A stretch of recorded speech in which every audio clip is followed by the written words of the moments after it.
the means of peace, attaining peace. But in practicality, in reality today, every religion has got a base of fundamentalism and involved in terrorism. Can he not make an attempt to create a new world order where there is no religion at all?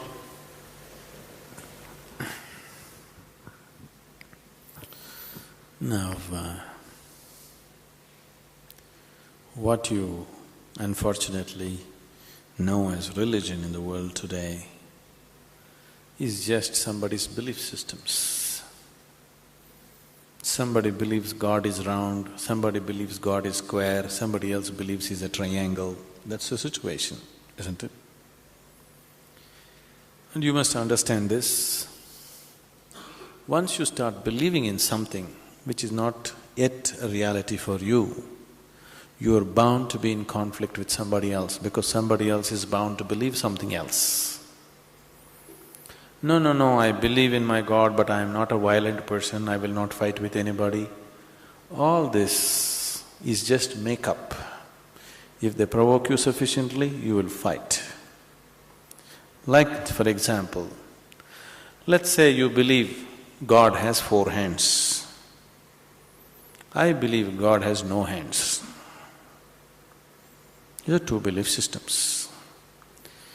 Tomorrow, out of your love for God, you put 100 feet tall statue in Coimbatore city, of course with 4 hands. But suddenly I feel so hurt. These 4 hands look so ugly because God actually has no hands, because that's my belief. So tonight I will go to that statue, I don't intend to cause any damage to your God, just to make him the way he really is, without hands. So I just cut off the 4 hands. Tomorrow what will happen to you? You want to cut off my hands, isn't it? Simply because you believe one thing, I believe something else. As long as people believe in something, conflict is inevitable. Because you may say, no, we are all brothers, we are all one, everything is okay with us. All this bye-bye stuff, when we really have to come to a point, when I believe what I believe is right, I will try to manifest it. I will try to make it a common thing everywhere, isn't it? Yes? Once I believe what I believe is the truth, naturally I will try to impose it on other people. I don't call it imposition, I call it saving you from ignorance. Yes or no? Once I firmly believe that this is the way God is, I will try to put it on to you, just to save you, not to hurt you. But you will get hurt because any imposition hurts. When you resist, I will use other methods to put it into you, whatever those methods are. Sword has been used, money has been used, every kind of inducement has been used, isn't it? Simply because I believe one thing, you believe another. Religion is not about belief system. All religions started as a method to turn inward. But it's an inward step. An inward step can be taken only by an individual, isn't it so? It's a very intimate thing, something very, very concerned with only with you, nothing else to do with anybody else. But when people try to organize this inward step, naturally it gets distorted. Now we want to do our religion on the street. Religion cannot be done on the street, it can only be done within you. If you become truly religious, you must be beyond any kind of conflict, isn't it? Both within and outside. That is the whole crux of the religion, isn't it? But today religion means conflict.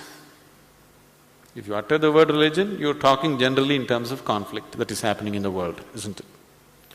This is because you have reduced an inward step into your set of beliefs.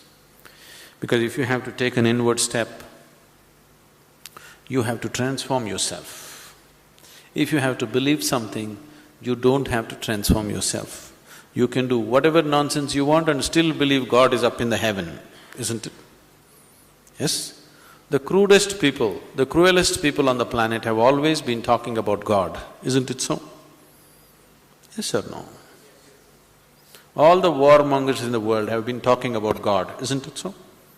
And God has been helping them. See, the moment you believe something, you have a new kind of confidence.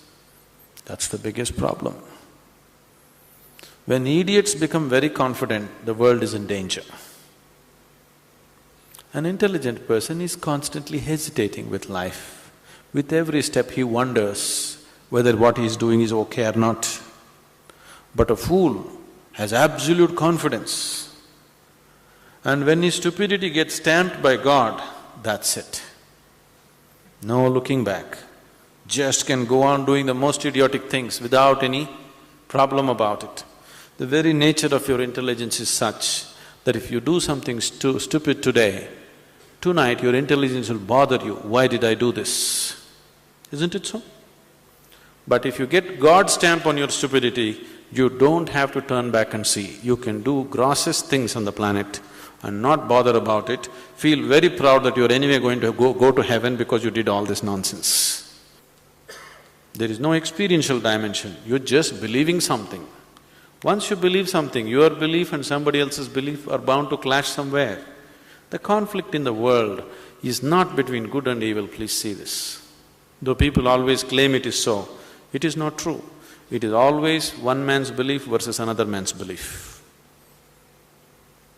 So religion has become a problem because we have reduced it into just a set of beliefs. If it was experientially true that you really felt God, then could there be conflict? There is no such possibility, isn't it? But because you're growing from a belief system, you're not willing to make the effort of going beyond what you have gathered from others and looking at life by yourself. That is why there is conflict. If you do not know, there will be no conflict. If you know, there will be no conflict at all. But when you pretend to know, there is bound to be conflict.